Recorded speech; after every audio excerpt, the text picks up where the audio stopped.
자, 오늘 저는 본문 말씀을 근거로 해서 우리는 무엇을 붙잡고 살아야 합니까? 우리는 무엇을 붙잡고 살아야 합니까? 이런 말씀의 제목을 가지고 함께 은혜를 나누겠습니다. 여러분 버킷리스트라고 들어보셨죠? 버킷리스트.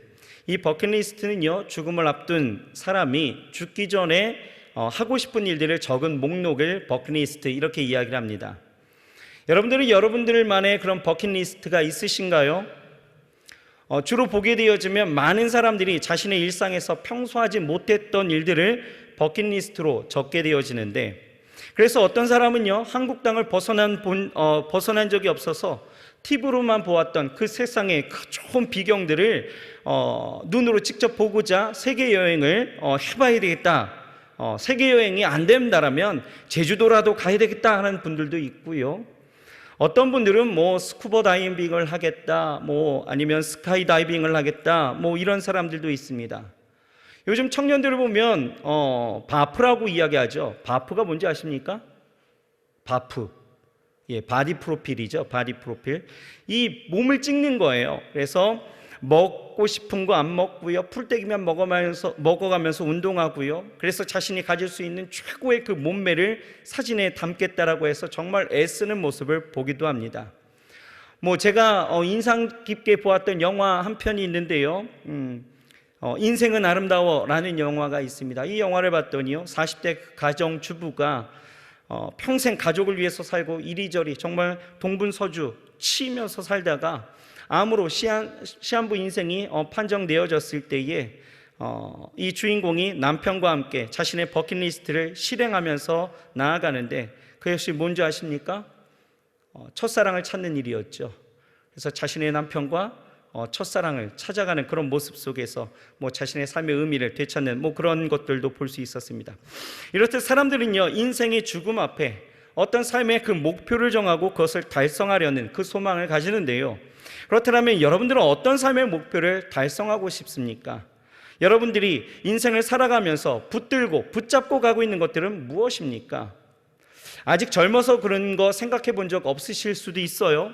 여러분, 우리가 대단히 착각하는 것 중에 하나가 뭔지 아십니까? 시간이 굉장히 많이 남아있다라고 생각하는 거예요.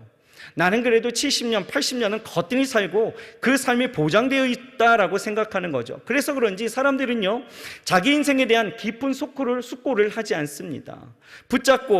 무엇을 붙잡고 가야 할지, 무엇을 가지고 살아가야 할지에 대해서 전혀 생각하지 않고 있다가 어떤 죽음이 임박한 상황이 되어지면, 그것이 어떤 질병이 되어졌든 어떤 큰 사고가 되어졌든 그런 일들을 당하게 되어지면, 그때서야 비로소 내가 붙잡고 가야 될 것이 무엇이었는지를 뒤돌아보면서 늦게나마 그것을 해보려고 하죠. 하지만 안타깝게도 그때는 이미 늦었고 삶은 그렇게 후회와 낙심과 허무함만이 남게 된다는 것입니다. 여러분, 우리가 절대 부정할 수 없는 것이 하나 있어요. 무엇입니까? 그것은 인생은 절대 자신이 언제 죽을지 모른다라는 것이죠. 70년, 80년이 보장된 것이 절대 아닙니다. 또 젊었다라고 해서 늦게 가고 늙었다라고 해서 빨리 가는 것 절대 아니죠. 지금 건강하다고 해서 오래 살 것 같고, 지금 질병이 있다라고 해서 내가 빨리 죽을 것 같다, 아니다라는 거예요. 여러분, 여기 앉아 계신 분들 중에서 내가 언제 죽을지를 정확히 알고 계시는 분이 있다면 자신 있게 한번 손 들어 보실까요? 없지요. 없습니다. 없는 게 당연하죠. 그렇습니다. 나는 언제 죽을지 모른다라는 거예요. 이것을 우리는 인정하기 시작해야 돼요. 인정해야 합니다. 그러하기에 우리는 매일매일의 나의 삶이 마지막인 것처럼 준비하고 내가 무엇을 잡고 살아가야 될지를 분명하고 확실하게 우리는 붙잡고 살아가야 된다라는 것입니다. 그런 의미에 있어서 이 사도 바울은요, 우리가 붙잡고 가야 할 것이 무엇인지에 대해서 오늘 우리에게 말씀하고 있다고 생각하는데요. 자, 오늘 세 가지만 우리가 생각해 보고자 합니다. 자, 첫째는 우리는 끝까지 십자가만을 붙들고 자랑하면서 살아가야 된다라고 말씀하고 있는 거예요. 무엇을 붙잡아요?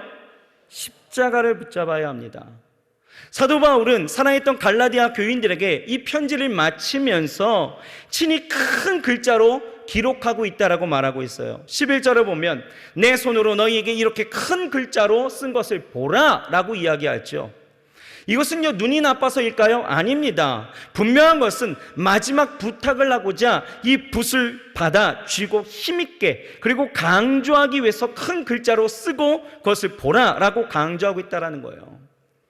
여러분, 이 갈라디아 교회 이 교인들에게 이 사도 바울이 마지막으로 당부하는 것, 그 첫 번째를 그렇게 강조하고 있었던 내용이 무엇일까로 우리가 생각해 본다라면 14절에 그렇게 나와 있는 거예요. 그러나 내게는 우리 주 예수 그리스도의 십자가 외에 결코 자랑할 것이 없으니 라고 말하고 있는 거죠. 바울은요, 예수님을 만난 이후에 모든 삶 가운데에서 평생을 십자가 외에 결코 자랑할 것이 없다라고 고백을 합니다. 바울은 진리의 본질이 십자가에 있고, 또 그리스도 나의 삶과 그 삶의 목적과 또 동기가 다 십자가라고 이렇게 선명하게 말씀하고 있는 거예요. 그래서 바울이 뭐라고 합니까? 14절 하반절을 보면 그리스도로 말미암아 세상이 나를 대하여 십자가에 못 박히고 내가 또한 세상에 대하여 그러하니라 라고 말하고 있죠. 무슨 말입니까? 이 말은 바울에게 있어서 이 세상이 죽어 없어졌다라는 거예요. 더 이상 세속적인 것에 내가 매여 살지 않겠다라는 것이죠. 그렇게 살았다라는 거예요. 이것이 여러분 구원받은 사람들의 삶의 원형이라는 거예요. 바울의 삶을 우리가 한번 보십시오. 바울도요, 한때 정말 잘 나갔던 사람입니다. 어쩌면 부와 명예와 권세가 이 보장된 그러한 안정적인 삶을 꿈꿀 수도 있었어요. 흔히 말하던 이런 금수저의 삶이었거든요. 하지만 이 바울은요, 예수님을 믿은 후부터 어땠습니까? 바울은 세상적인 명예와 성공의 기준들을 다 버렸다라는 거예요. 왜요? 왜 버렸습니까? 그리스도 예수를 아는 지식이 가장 고상한 것을 알았다라는 거죠. 그 중심에 살아계신 예수님이 계시기 때문에 그 외에 세속적인 것에 대해서는 별 관심이 이제 없는 거예요. 그래서 배설물처럼 여기게 되었다라고 이야기하고 있는 거죠. 그런데 여러분, 이에 반해서 오늘 지적하고 있는 이 갈라디아 교회에 들어온 이 유대 율법주의자들은 어떻게 살았습니까? 그들의 중심은 그냥 할례예요. 할례. 그들의 관심은 늘 할례입니다. 중심도 할례예요. 외면적인 할례가 구원의 증거로 삼았다라는 거죠. 그러니 할례를 했니 안 했니가 그들에게 중요하지 예수님의 십자가 따위는 그냥 부수적인 것이었습니다. 그래서 사도행전 15장 1절을 보게 되어지면 뭐라고 이야기하냐면, 어떤 사람들이 유대로부터 내려와서 형제들을 가르치되 너희가 모세 법대로 할례를 받지 아니하면 능히 구원을 얻지 못하리라 하니, 이렇게 말하고 있어요. 무슨 말입니까? 너희가 할례를 받지 아니한다라면 능히 구원을 못 받는다, 이렇게 이야기했다라는 거예요. 그래서 저들이 어떻게 합니까? 오늘 본문 12절에 봤더니요, 무릇 육체의 모양을 내려하는 자들이 억지로 너희로 할례 받게 함은, 이렇게 나와 있어요. 그러니까 저들은 갈라디아 교회 그 교인들에게 있어서 억지로 할례 받게 했다라는 것이죠. 왜 그랬습니까? 왜요? 그것은 이 유대 율법주의자들의 특징에서 우리는 발견할 수 있다라는 거예요. 12절을 보세요. 뭐라고 이야기하냐면 무릇 육체의 모양을 내려하는 자들, 이렇게 이야기하고 있죠. 또 13절을 보면 그들은 스스로 율법을 지키지 않는 자들이다 라고 이야기하고 있어요. 그냥 할례만 받으면 된다라고 생각했던 자들이 있죠. 여기에서 우리가 알 수 있는 그 특징이 바로 무엇입니까? 바로 그들은 인간적인 그런 거칠애를 중요시 여기었던, 그냥 중심이 없었던 자들이었다라는 것입니다. 그렇게 우리는 한마디로 규정할 수 있다라는 거예요. 중심이 없고 그냥 부수적인 것들에만 그냥 관심이 몰두해 있었다라는 거죠.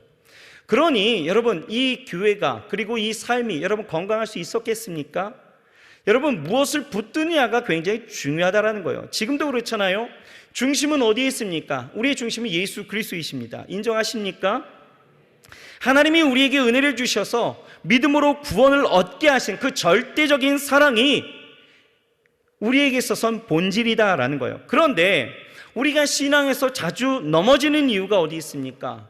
이 진리가 오류가 있기 때문에 이 진리가 무너져서 아니다라는 거죠. 우리가 본질이 아닌 비본질의 것으로 늘 매여 있기 때문에, 그것을 붙들고 살기 때문에 우리는 넘어진다라는 거예요. 죄인이지만 하나님이 날 그렇게 사랑하셔서 독생자 아들까지 내어주심으로 구원의 은혜를 베풀어 주심에 우리는 감사하고 감격하고 그 소망으로 어떤 절망과 아픔 속에서도 우리는 견뎌낼 수 있고 일어설 수 있는 거 아니겠어요? 그런데 넘어지는 사람들을 보면 그 이유가 다 어디 있습니까? 이 구원에 있는 것이 아니라 비본질의 것에 있어서 그들은 넘어진다라는 거예요. 잘못된 것들을 붙잡고 살아가니까 늘 넘어지기 일쑤였다라는 것이죠. 그들에게 있어서 어떻습니까? 우리의 모습이기도 해요. 하나님이 주신 복이 그냥 중요한 거예요. 복음은 부수적인 것이죠. 그러면서 바라는 거예요. 불경기 속에서도 내 사업만큼은 번창해야 되는 것이고, 내 자녀가 스펙이 어떻든 좋은 직장에 좋은 사람을 만나서 행복한 가정이 되어야 하는 것이고, 이런 축복들이 끊이지 않아야 되는 것이고 지속적으로 나타나야 된다는 것이죠. 그래서 어떻습니까? 예배도 안 빠져요. 봉사도 하고 있습니다. 교회에서 헌신의 손길이 필요하면 언제든지 달려갑니다. 그런데 여러분, 뭔가 그 그림이 좀 이상하지 않습니까? 뭔가 비었어요. 뭔가 안고 없는 찐빵 같은 그런 느낌이 우리 안에 지워질 수 없다는 것입니다. 왜요? 본질이 없는 거죠. 모양은 있지만 중심이 없습니다. 여러분, 우리가 진짜 예배하는 이유가 어디 있습니까?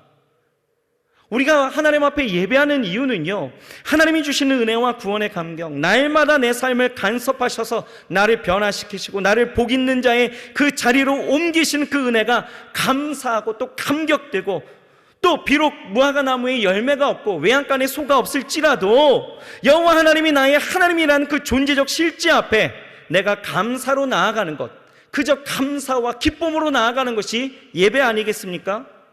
그런데 그 중심이 없어요. 다만 복을 위한 것이라면 여러분, 예배, 봉사, 헌신 이거 하다가 넘어지는 것입니다. 바울은요, 이 죽음 앞에서도 끝까지 붙들고 있었던 것이 있다라는 거예요. 그것이 바로 십자가였습니다. 그 십자가만을 자랑했다라는 것입니다. 바울의 자랑은요, 오직 십자가밖에 없었습니다. 십자가가 무엇입니까? 하나님의 사랑과 그 공의에 대한 표현이지 않습니까? 십자가는 복음의 핵심이고, 십자가는 하나님의 구원의 근거이기 때문에, 십자가는 대속과 속죄의 상징이고 구원의 상징이기 때문에 그 십자가만을 자랑했다라는 거예요. 여러분, 바울은요, 자신의 기념비가 아니라 자신을 구원해 주신 그 예수님의 십자가만을 자랑하면서 살았습니다. 바울을 보세요. 얼마든지 자랑할 만한 것들이 넘쳐났습니다. 학벌을 자랑할 수도 있었잖아요. 당시 가말리엘의 문화 가운데 수학했다라는 것은 대단한 자랑이 되어질 수 있습니다. 자신의 신분을 자랑할 수도 있었잖아요. 로마의 시민권자였다라는 거예요. 정통 유대인이었고요, 베냐민 지파 사람입니다. 난 지 8일 만에 할례도 했습니다. 자신의 업적을 자랑할 수도 있었어요. 수많은 이적을 행했잖아요. 무수히 많은 교회를 세웠고요, 수많은 사람들이 그를 통해서 예수님 앞에 나오게 되어졌습니다. 그러나 바울은요, 이런 상황 속에서도 그가 붙들고 있었던 것 딱 한 가지, 무엇입니까? 내게는 우리 주 예수 그리스도의 십자가 외에는 결코 자랑할 것이 없습니다 라고 고백하고 있다라는 거죠. 여러분, 우리가 언제 죽을지 모르는 그 죽음 앞에서의 그 삶이라면 우리는 매일매일의 그 삶 속에서 이 십자가만을 자랑하면서 살아가야 될 줄 믿습니다. 이 말씀을 준비하면서 원로 목사님이 참 많이 생각이 났습니다. 우리 목사님도요, 늘 주님의 십자가만을 사랑했다라는 거예요. 어찌되었든 예수 사랑에 몸 바쳐 사셨다라는 것이죠. 목사님이 얼마나 예수님을 사랑하셨으면은 목사님이 그 맨 마지막에 개사하셨던 찬양이 하나 있었죠. 예수님처럼. 여러분 다 아시죠? 그 가사가 그랬잖아요. 예수님처럼 그렇게 살 수 없을까? 남을 위하여 당신의 온몸을 온전히 버리셨던 것처럼 그 주의 사랑은 베푼 사랑, 값없이 주는 사랑, 그것을 그렇게 노래하면서 목사님의 그 마음을 여기에 담아냈다라는 거예요. 여러분, 우리도 날마다 십자가만을 자랑하면서 살아야 될 줄 믿습니다. 그런데 우리는요, 살아가면서 참 다양한 것들을 자랑하고 있어요. 이 경쟁사회라는 그 특성이 있어서 그런지 몰라도 다른 사람보다도 좀 더 많이 가졌고 좀 더 앞서가거나 좋은 것들이 있다면 우린 참 자랑하기가 바쁩니다. 어느 학교를 나왔고 얼마나 돈을 벌었고 무슨 일을 하고 있고 아이들이 어떻게 출세시켰고 이런 것들, 그리고 자신의 그 자랑거리를 만들기 위해서도 얼마나 일평생 그것을 붙잡고 살아가고 있습니까? 우리가 지금 이 유대주의자들, 이 종교주의자들과 함께 우리가 이러한 것들, 본질이 아닌 그 다른 것을 우리가 붙잡고 살아간다면요, 우리가 버킷리스트를 준비하고도 나중에 그것을 알지 못해서 나중에야 그것을 해보려고 했지만 아무것도 하지 못한 채 후회와 낙심이 남는 그런 인생처럼, 여러분, 우리가 이러한 비본질의 것들, 다른 것들을 우리가 붙잡고 살아간다면 여러분, 우리는 후회와 낙심입니다. 그 인생을 잘 살았다 누구도 평가할 수가 없다라는 거예요. 여러분, 우리가 이 한 날 한 날을 살아가면서 우리는 무엇을 붙잡고 살아가야 될지 다시 한번 생각해야 될 줄 믿습니다. 바라기는 여러분 십자가만을 자랑하시길 바랍니다. 예수님께서 여러분들을 위해서, 나를 위해서 그렇게 그 십자가를 통하여 그 영광 가운데 일어나셨다라면, 여러분, 우리가 그 십자가를 자랑하지 않고 다른 것을 자랑한다라면 우리는요, 인생이 조금 헛된 그 삶으로 나아가는 것, 우리는 생각해야 합니다. 그러므로 매일매일의 삶 속에서 우리 원로 목사님처럼, 이 사도 바울처럼, 예수님처럼 십자가만을 자랑하고 예수 그리스도의 그 사랑과 은혜 가운데 살아가야 될 줄 믿습니다. 둘째는요, 예수님의 흔적을 붙잡았다라고 이야기하고 있어요. 예수님의 흔적을 붙잡았다. 첫째는 십자가를 붙잡았고요. 두 번째는요, 예수님의 흔적을 붙잡았다. 흔적, 스티그마라고 이야기하죠. 저희 아버님은 군인이셨습니다. 그래서 저희 아버님이 옛날에 살아계셨을 때 아버님의 손목에는요, 그 전쟁의 상처가 남겨져 있었어요. 그래서 손목 안쪽에 이 총상이 있었는데요, 어릴 때 이 아버지한테 늘 궁금해서 질문했습니다. 아버지, 이건 뭐예요? 아빠, 왜 이렇게 여기에 상처가 있어요? 라고 질문하면 아버지는 그 베트남 전쟁을 참전하셨거든요. 그래서 그때 얻었던 상처인데 그 상처에 대해서 물으면 그때를 생각하시면서 이게 살아남은 자의 영광의 상처다, 이렇게 이야기를 하셨거든요. 바울은요, 자신의 그 삶에, 그 몸에 남겨져 있는 그 상처를 바라보면서 이것이 바로 예수 그리스도의 흔적이다 라고 이야기를 하고 있습니다. 17절을 같이 한번 읽어볼까요? 17절 같이 한번 읽어보겠습니다. 시작. 이후로는 누구든지 나를 괴롭게 말라. 내가 내 몸에 예수의 흔적을 가졌노라. 바울은요, 복음을 전하다가 사실 수많은 괴로움을 당했습니다. 그는 40의 가만매를 3번이나 맞았죠. 돌에 맞아서 죽은 줄 알고 시체처럼 밖에 내던져졌는데 다시 살아나기도 했습니다. 무수한 항해를 하면서 죽을 고비를요 수없이 넘겼고요, 광야의 위험과 동족의 위험과 이방인의 위험과 산의 위험과 강의 위험을 당하였습니다. 이것들에 의해서 포기하고 정말 꺾이다 생긴 이 상처, 이 흔적, 십자가를 통해서 정말 극복하면서 그 승리의 영광 가운데 자신의 삶에 어찌 보면 다른 사람들에게 보이기 싫은, 보이고 싶지 않은 그러한 상처, 이것이 이 사도 바울에게 있어서는 뭐라고요? 예수님의 흔적이라고 이야기를 하고 있습니다. 그런데 그것은 몸에 난 상처뿐만 아니고 그것은 가슴에 그렇게 되새겨져 있으면서 그 흔적을 볼 때마다 하나님의 영광이 그렇게 드러나게 되었던 것입니다. 그래서 사도 바울은요, 자신의 그 몸에 이렇게 예수의 흔적을 내가 가졌다라고 이야기하면서 평생을 그 한 날 한 날을 예수님의 은혜를, 그리고 하나님의 그 사랑을, 하나님의 그 감격 가운데 살아갔던 사람이 바로 사도 바울이었죠. 물론 이 흔적이라는 것이 몸에 난 상처로 우리가 비견할 수도 있겠지만, 사실 이 내용을 보게 되어지면 여기에서 내 몸의 상처, 내 몸이라고 하는 이 단어는요, 이 자신의 그 전 존재를 의미하기도 하고 또 모든 영역, 모든 삶을 이야기도 합니다. 그래서 이 바울이 가진 이 흔적, 이 스티그마라고 하는 이 흔적은요, 다른 면에서도 살펴볼 수 있다라는 거예요. 어떤 면입니까? 어떤 의미를 담고 있느냐? 첫 번째는 그 흔적이라는 것은 예수님의 소유권을 이야기하고 있다라는 거예요. 내가 이 흔적을 통하여서 뭐요? 내가 그리스도께 속했다라는 의미가 그 안에 담겨져 있다라는 거예요. 15절에 뭐라고 이야기합니까? 할례나 무할례가 아무것도 아니로되 오직 새로 지으심을 받은 자 뿐이니라 라고 말하고 있죠. 할례나 무할례냐, 그것이 문제가 아니에요. 중요한 것은 우리가 참으로 십자가 사건을 통해서 변화를 받아서 새로운 사람이 되었느냐 되지 않았느냐가 중요하다라는 것이죠. 내가 부자냐 가난한 자냐, 남자냐 여자냐, 많이 배웠느냐 적게 배웠느냐, 무슨 교회를 다녔느냐, 무슨 교파에 있느냐, 그것이 문제가 아니다라는 거예요.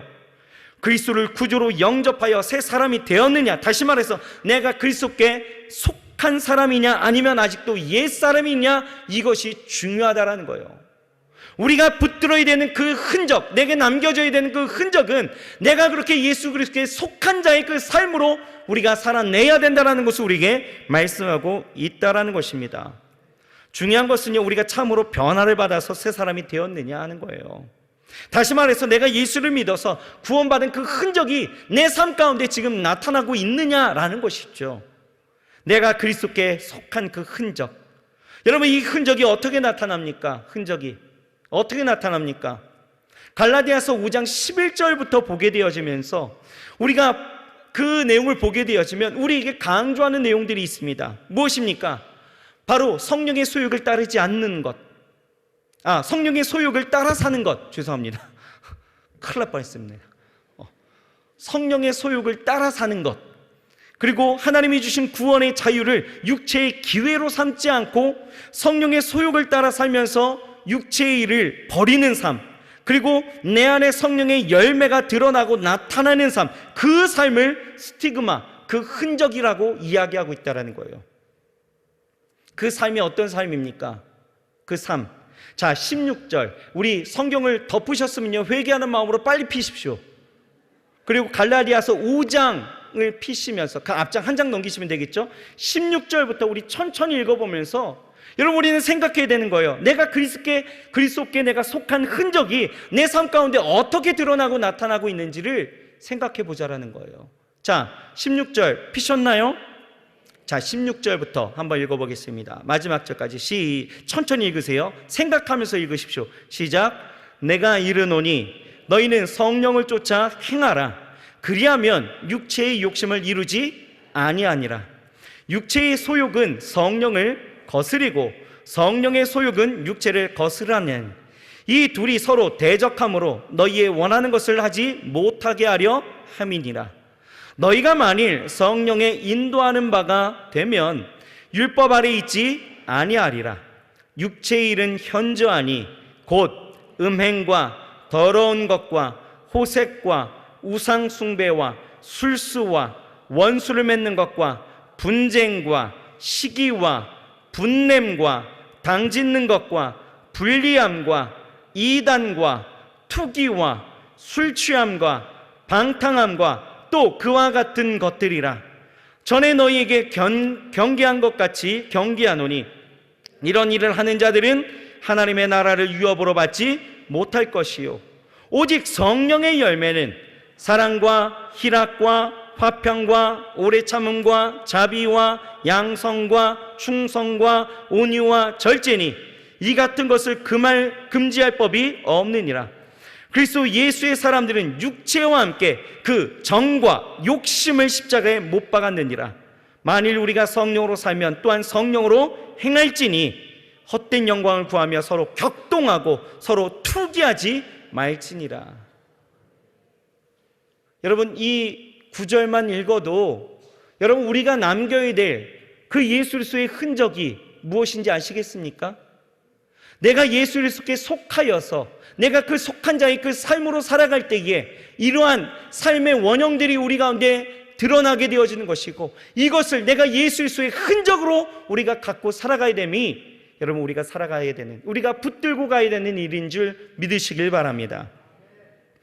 여러분, 흔적이 있다는 것은 또 어떤 의미가 있습니까? 두 번째는요, 주제권이 있다는 거예요. 주제권. 종으로서의 흔적이죠. 종입니다. 여러분, 전쟁이나 가난으로 노예가 된 사람들에게 있어서는 인을 찍었습니다. 주인의 소유라는 낙인을 찍은 거죠. 그러면 주인에게 주재권이 있다라는 것을 인정하는 것입니다. 그러니 종은 그리스도가 나의 주인 되심을 인정하면서 받아들이며 순종하는 것이 바로 종으로서의 흔적이에요. 뭐라고요? 내가 나의 주인 되심이 그리스도가 나의 주인 되심을 내가 인정하고 받아들이고 순종하는 것이 여러분 우리가 종으로서의 흔적을 갖는 것이다 라는 거예요. 여러분 인정하십니까? 그리스도가 여러분들의 주인 되심을 여러분 받아들이십니까? 그 말씀 앞에 여러분 온전히 순종하시겠습니까? 마치 무슨 지금 결혼식 같죠? 여러분 이 여러분들의 고백이요 그냥 어떤 설교자가 질문을 던졌기 때문에 내가 의뢰 답하는 아멘이 되질 않기를 원합니다. 진짜 이것이 우리의 고백일 되길 원합니다. 제가 이런 행복한 가정에 대한 어떤 세미나에 강의를 하거나 주례를 하거나 권면을 하거나 설교를 하면서 이 에베소서의 말씀을 가지고 아내는 남편에게 복종하라 이렇게 이야기를 하기도 합니다. 그 말씀 가운데 그렇게 쓰여져 있기 때문이죠. 그런데 이렇게 이야기하면요 자매들이요 소스라치기 싫어해요. 목사님 그런 소리 우리 저한테 하지 마세요 막 이럽니다. 왜요? 왜? 복종, 종이 되는 것 이게 뭔가 싫은 거죠. 요즘 MZ세대들은요 자기 주장이 철저하고요 자기 영역이 침범받는 거 굉장히 싫어합니다. 그래서 그런 아이들에게 종되었다라고 이야기한다라는 것 여러분 이것이요 이상하게도 그들에게 있어서는 내가 종이라고?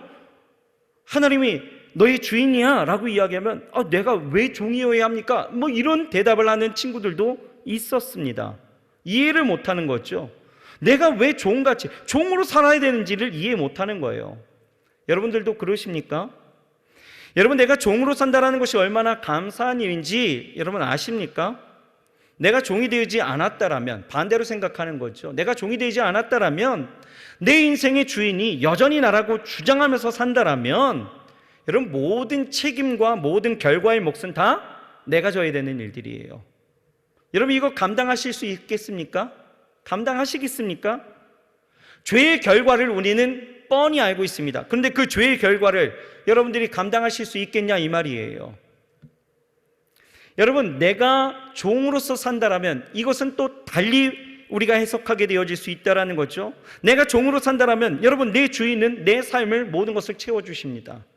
내 주인은 넘치는 보상을 주시는 거예요. 내 주인은요 나와 함께 해주시고요 나를 보호하신다라는 거예요. 나를 더욱더 귀하게 여기신다라는 거죠. 여러분 실제로 그랬습니다. 성경에 보면 귀뚫은 종의 그런 규례가 있었습니다. 당시를 보게 되어지면 설령 누가 어떤 형편 가운데에서 종이 되었다 할지라도 여러분 6년 동안만 하게 되어지고 7년째가 되어지면 그 모든 종들을 다 놓아주게 되어지는 그러한 규례가 있어요. 그런데요 어떤 종이 7년 이 안식년에 자유를 주어도 계속해서 저는요 이 상황에서 어디로 가면 내가 어떻게 살아야 될지 모르니 내가 주인과 함께 살고자 합니다 라고 이야기를 하면 그 주인은요 그 종을 데리고 재판장에게 가서 사정을 이야기합니다. 그러면 그 재판장은요 그 종을 성전의 문에 귀를 대고 송곳으로 귀를 뚫게 합니다. 귀를 뚫는다는 것은 주인의 말을 내가 귀에 새겨 듣겠습니다. 주인의 말만 듣겠습니다. 이런 뜻이죠. 여러분 왜 그 종은 자유를 주었어도 주인의 종으로 살고 싶어 했을까요? 왜요? 종인데. 왜요? 주님의 은혜를 잊지 못하기 때문이죠. 그 은혜가 고맙기 때문입니다.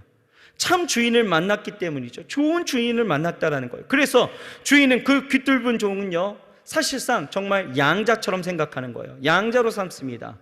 그에게 더 큰 은혜를 누리게 하였고요. 그렇게 귀뚫은 종은 더 이상 억지로 노동하지 않고요. 종노릇하지 않고 그렇게 자발적으로 그 은혜로 감사로 주인을 섬기게 되었다라는 것입니다. 여러분, 바울이 지금 그런 거예요. 자기는 종으로서의 모든 주재권을 내 주인 예수 그리스도에게 넘기고 자신을 복음 안에서 자유함을 누리면서 주를 위해서 평생 헌신하면서 그렇게 산다라는 것이죠. 그게 종으로서의 흔적이었다라는 거예요. 여러분은 삶의 영역에서 그 흔적을 남기고 있으십니까?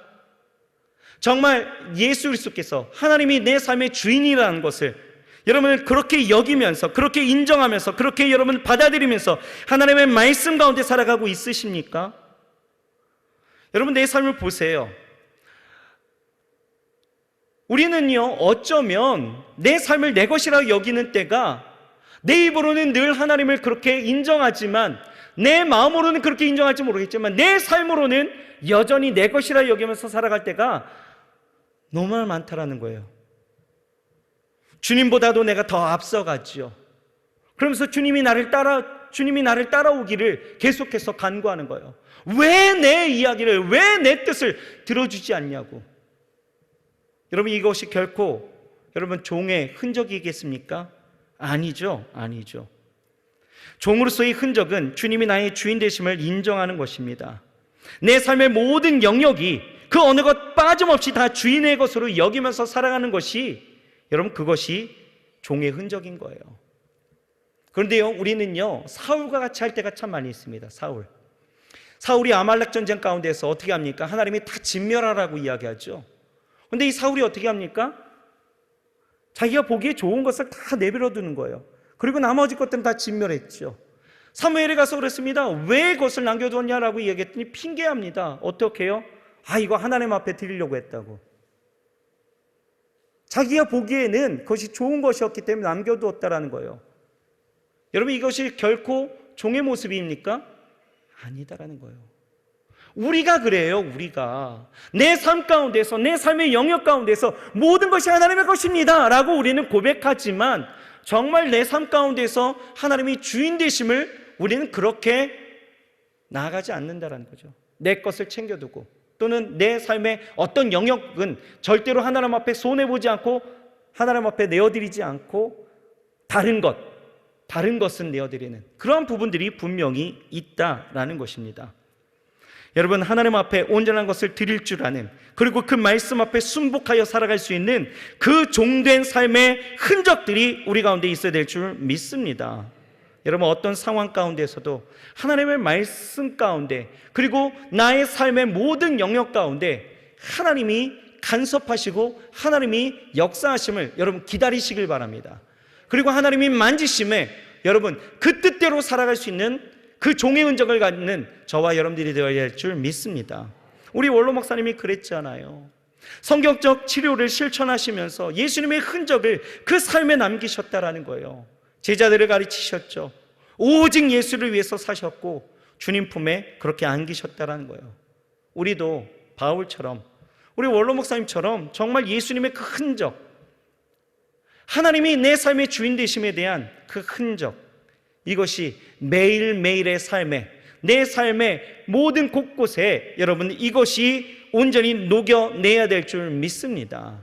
여러분, 붙잡고 가야 될 것은 흔적이다 라는 거예요. 마지막 셋째입니다. 세 번째, 우리가 붙잡고 가야 될 것은 우리는 축복하는 기도를 붙잡아야 합니다. 무엇을 붙잡아요? 축복하는 기도를 붙잡아야 합니다. 첫째는 우리가 십자가를 붙잡아야 되고요, 두 번째는 예수의 흔적을 붙잡아야 합니다. 그리고 우리가 매일의 삶 속에서 무엇을요? 축복하는 기도를 붙잡고 살아가야 합니다.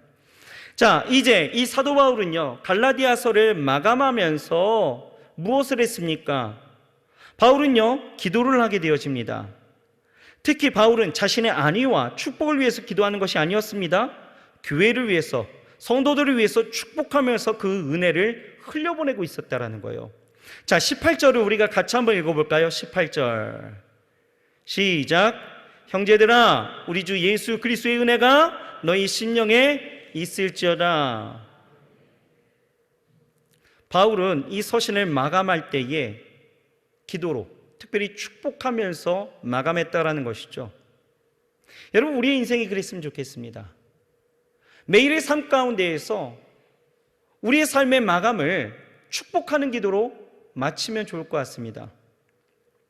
사도 바울은요 그렇게 살았습니다.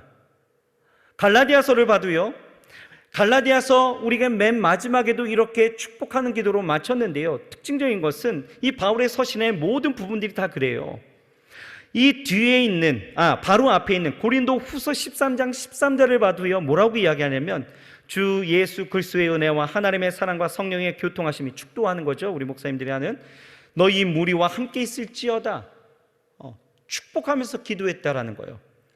또 갈라디아서 뒤에 있는 에베소서 6장 24절을 봐도요, 우리 주 예수 그리스도를 변함없이 사랑하는 모든 자에게 은혜가 있을지어다. 축복합니다. 또 그 다음에 있는 빌립보서 4장 23절을 봐도요, 주 예수 그리스도의 은혜가 너희 심령에 있을지어다. 역시 기도로서 마감을 합니다.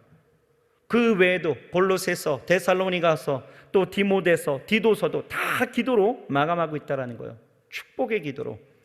여러분, 예수님도 그랬잖아요. 이 땅의 삶을 마감하실 때에 마지막을 어떻게 하십니까? 축복하면서 기도로 마감하셨다는 거예요. 여러분, 여기서 우리가 깨닫는 게 있죠. 뭡니까?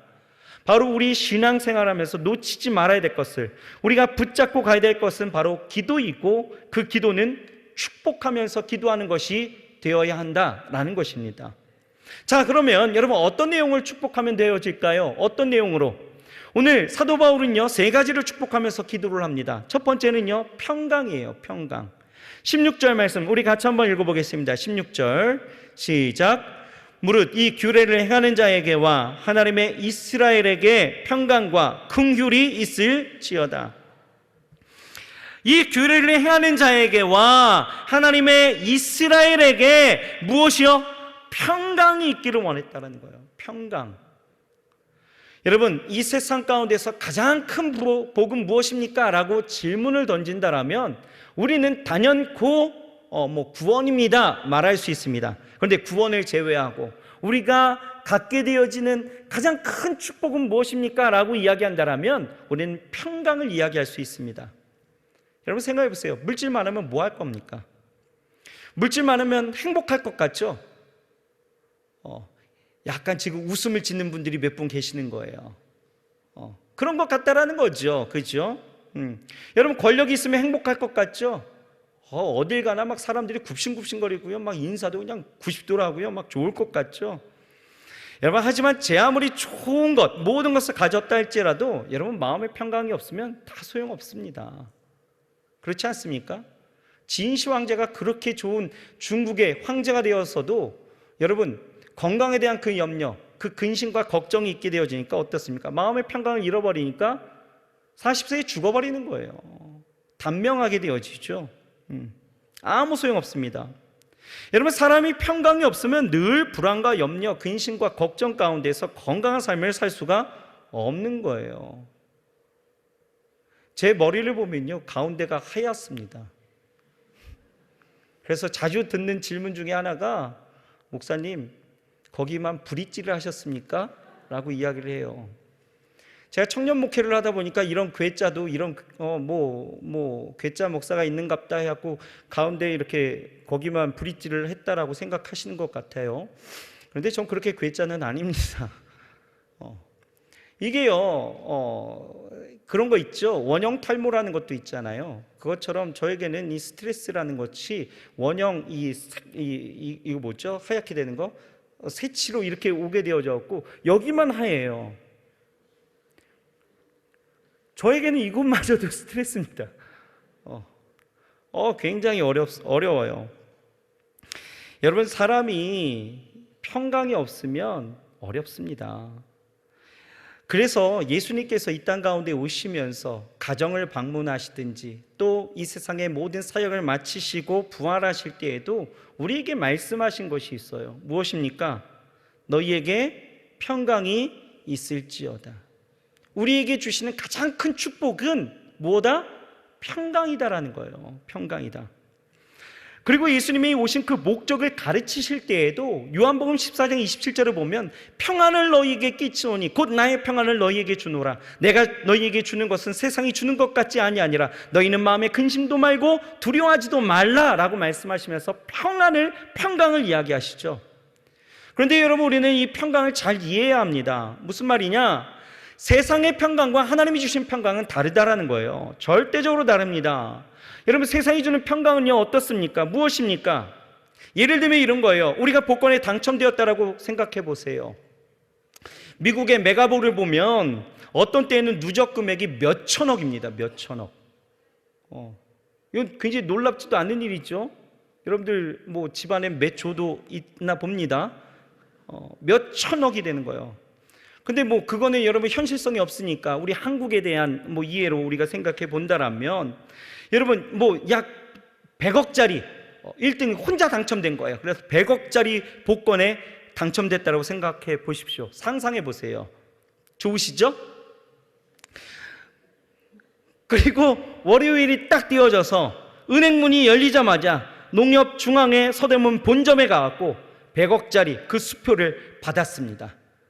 수령했어요. 어떻습니까? 좋죠. 좋죠.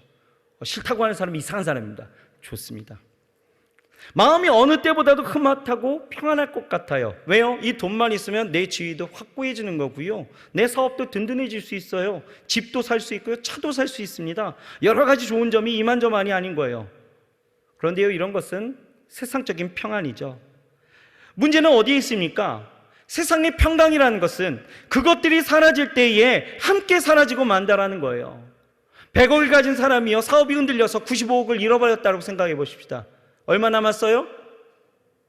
얼마요? 5억이 남았잖아요. 뭐 그렇게 어렵게 생각하십니까? 그렇죠? 5억이 남았어요. 여러분, 이런 상황이 어떻습니까?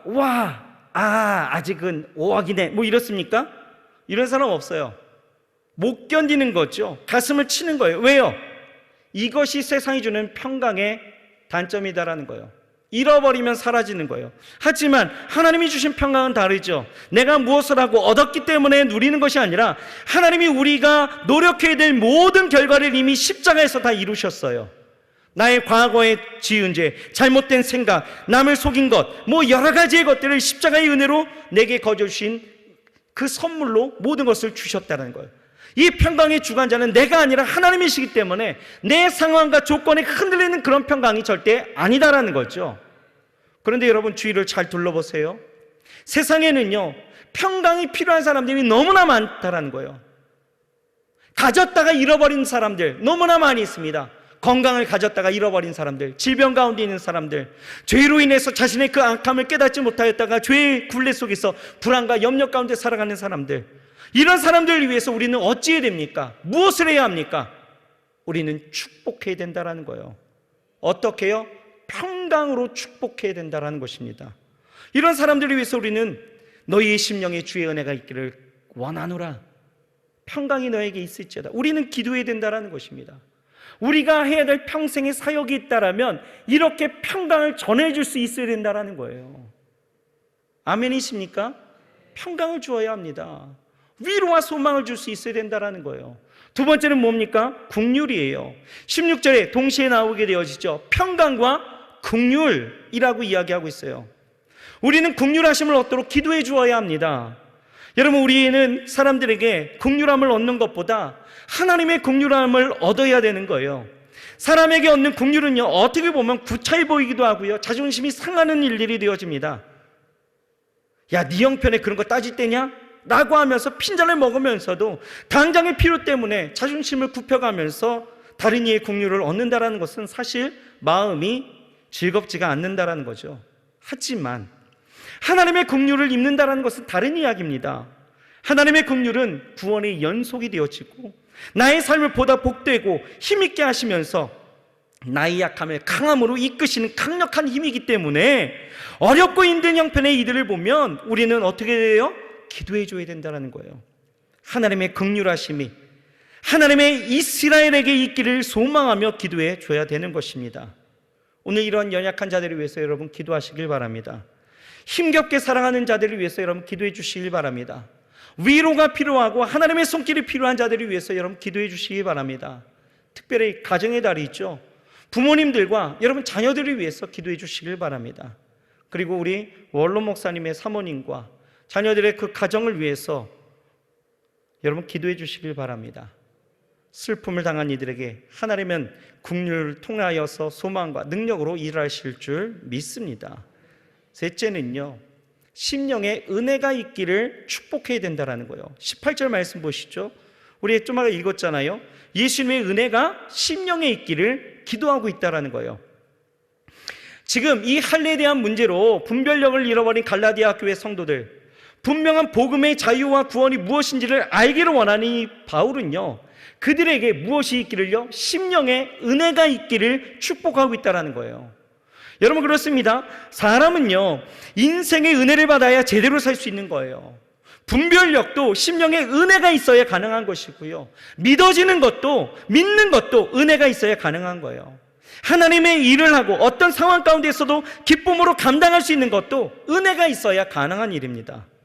그러니 여러분, 우리는 늘상 그 은혜를 바라고 그 은혜를 기도해 줄 수 있어야 되는 거예요.